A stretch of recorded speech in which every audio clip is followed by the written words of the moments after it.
Alright, welcome back. In this video is going to be part of the Foundations of Trading series, and it's going to be about finding the balance between structure and flexibility in our trading. So this is going to be about designing our trading plan, and we want to find the balance between structure and flexibility. If we are too structured about our trading business, about our trading plan, too rigid, it creates a problem in a market that's always moving and changing and we can't adapt to. If we're too flexible, too loose in our discretionary trading, we end up willy-nilly all over the place making emotionally charged decisions and doing things very inconsistently to the point where we can't even evaluate what we're doing and what we can improve. So this video was also inspired by one of you who asked me a question, who asked me to make a video to explain how we could eliminate those things that will bring down our trading account, including bad habits. And so after thinking about this for a little while, I thought, there can be, I can talk for hours about this subject. There are a million little things. What's the essence? What's causing us problems in the first place? What's the essence? What's the one thing we can get to? And then what can we do that can handle a lot of things in one shot? Now, one of the reasons we have problems in our trading is that we force a lot of things to be other than they are. We force a market, try to force a market to do what we want, when we want, and try to control things in vain. And all that forcing, I'm not just talking about forcing of trades. We might have a small account and trying to force ourselves to trade something we shouldn't trade because we think we should. Or we might not have time because we have a job or other commitments to be in front of the screen trading an E-mini S&P tick chart. But yet we still try to do it. That's forcing as well.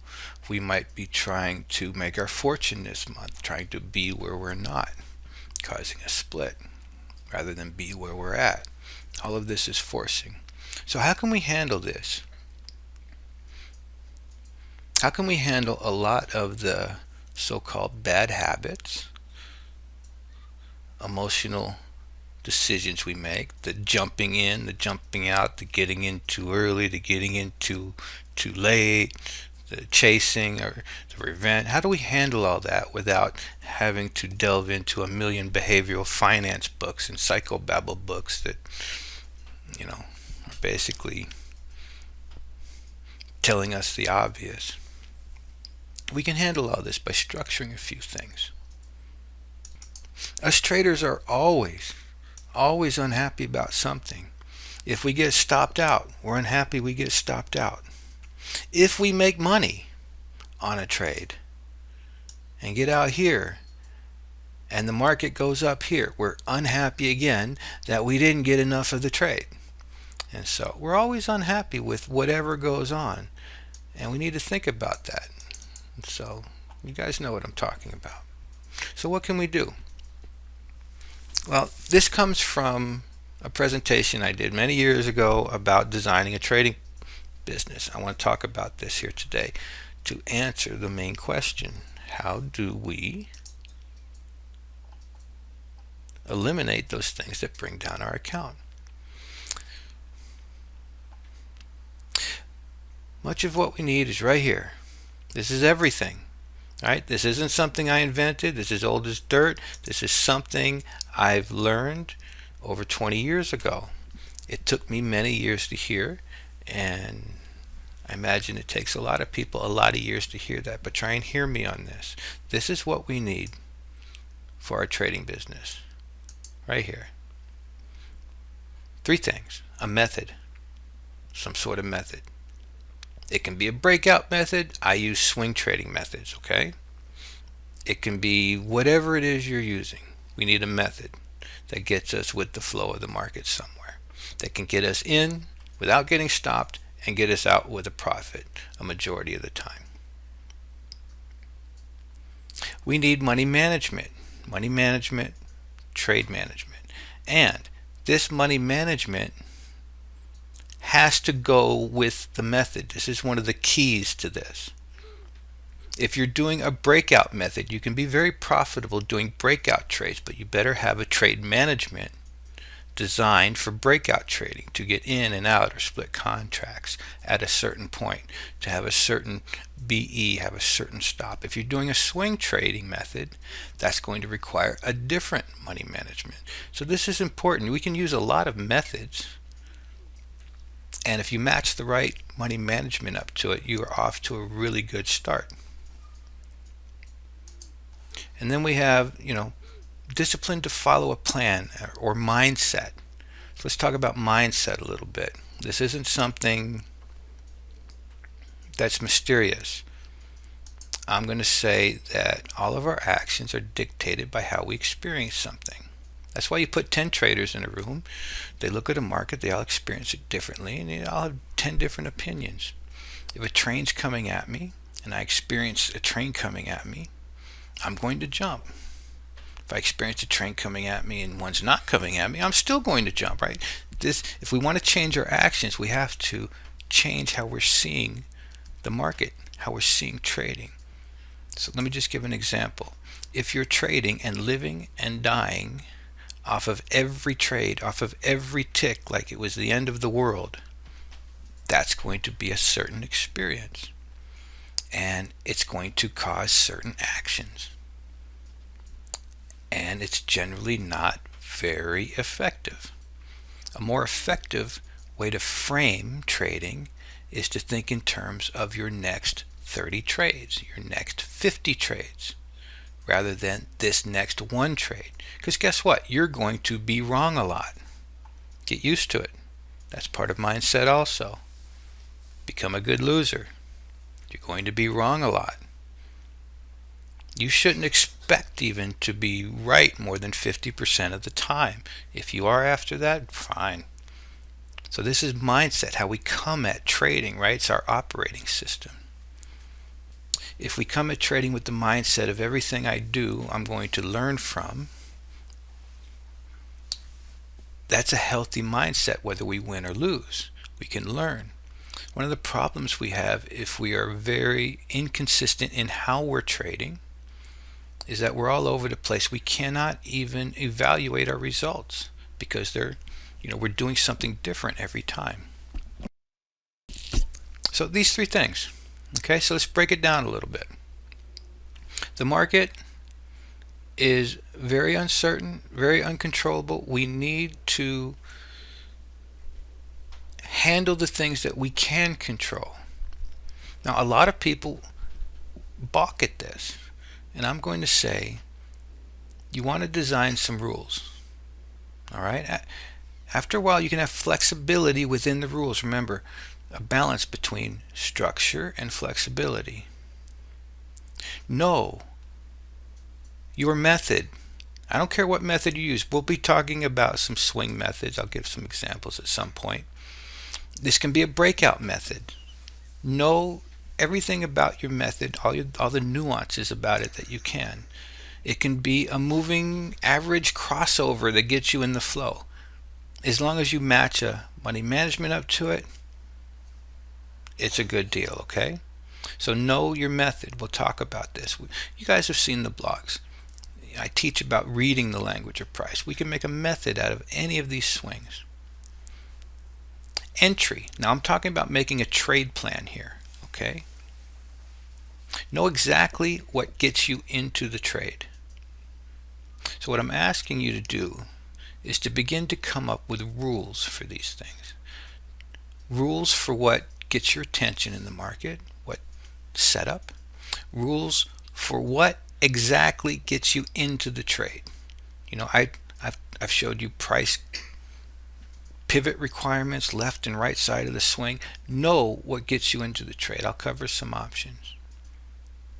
Your initial stop. Know exactly where your initial stop will be. Ahead of time. Money management. Know exactly how you're going to size the trade and how you're going to manage the trade that's ongoing, when you're going to go to BE, when you're going to move profit stops, so on and so forth. And then know what takes you out of the trade. This is actually what we're spending most of the year designing options for any instrument and any time frame in our live sessions. We're talking a lot about structuring this and going over the options for each one of these things. But you can begin to design.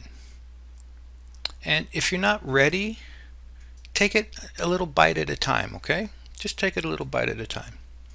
Key points here is consistency and compounding. You'll be surprised how fast you can lever an account up as you are being consistent. Okay? Lower your size if you're not profitable. These days, you can trade a lot of things where you don't need, you can trade Forex for pennies. You can trade stocks. Fix a period of profitability before upping your size.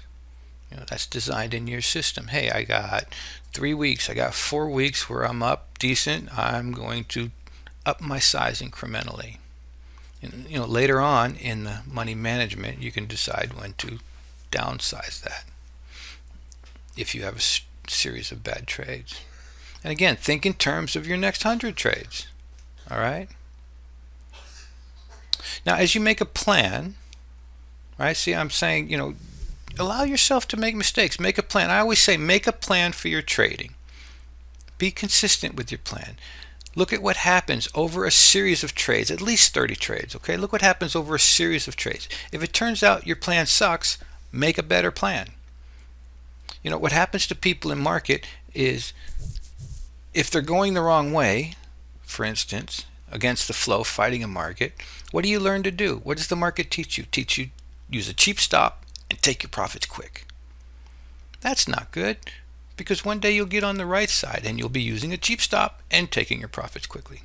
You can't just chase your tail. Do a sample size of 30 trades, tweak your plan, wash and repeat over and over and over again. You will find things that you're doing. Okay? Now, we have some constants we can do. As you're thinking about your plan, think about your constants. So this is about designing your trading plan, okay? Your trading business. Figure out and know these things. What's your account size? This is fixed, you know this. What's the maximum amount to be risked? And what's your maximum stop size on the particular instrument you're trading? What time is available? What instruments are available? This whole section has to do with coming up with a number. All right? What I want you to do is when you figure all this out, you're going to learn, you're going to know your stop size. You're going to learn how much money is at risk per each trade. And then what I want you to do is once you figure out how much you're going to lose about per each trade, figure out how much you can lose if you had 10 stops in a row. I've had 10 stops in a row. You can have 10 stops in a row. The point of this little exercise here in this section is if you come up with a number that is not palatable enough for you, you're not willing to lose that much with 10 stops in a row, then guess what? You have to lower your size. If you're trying to trade something that's too big for your account, then trade something else. There's lots of options. We don't always need to be at the screen watching each tick. We can let the market make a lot of decisions for us. A lot of my trades, I plan my trade out, I put my entry in, I go away. Later on, I find out if I'm filled. Then I manage. You don't have to trade the S&P Mini. You can trade other things. You don't have to trade Forex. You can trade the S&P Mini. Much depends on your account size. And, even if you're scalping the S&P, okay, you're not going to write out a plan for each trade if you're trading 10, 15 times a day. But you should still treat it very professionally. For instance, I had a good friend of mine who I watched grow into a professional trader over the last 14 years. And we had him in the session talking about scalping the S&P. This is not something I do, it's something he does. There's lots of ways to trade. And he says that he knows in his scalping, if he doesn't use his entry rules and just tries to flow with price just eats him for lunch. So he sticks to his signals. He has a trade management plan he has worked out for his type of trading. It's very professionally run. He's not going to write a plan for each trade, but he knows what gets him in. He knows where his stop is initially. He knows he has flexibility within his rules. He has rules though, even if you're scalping. So many of us aren't scalpers, you guys watching these videos. Now this can be all rather daunting, I understand, to try and do this, to build discipline for this. But what you can do, let's see.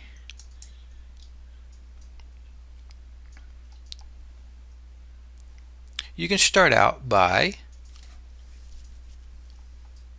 making a simple trade sheet. And here I'm just being funny with the why part. But practice by planning a trade.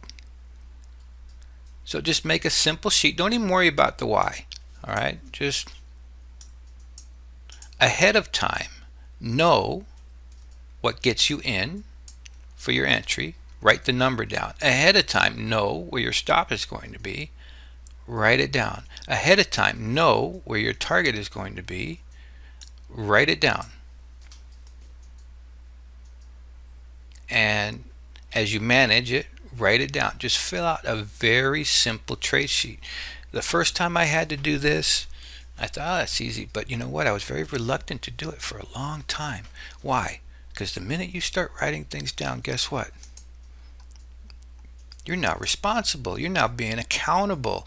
You can't be changing your mind back and forth. Oh, the market feels like it's going to go this way and it feels like it's going to do this. How many of you have jumped out of a trade because, oh, it feels like it's rolling over? Anybody ever do that?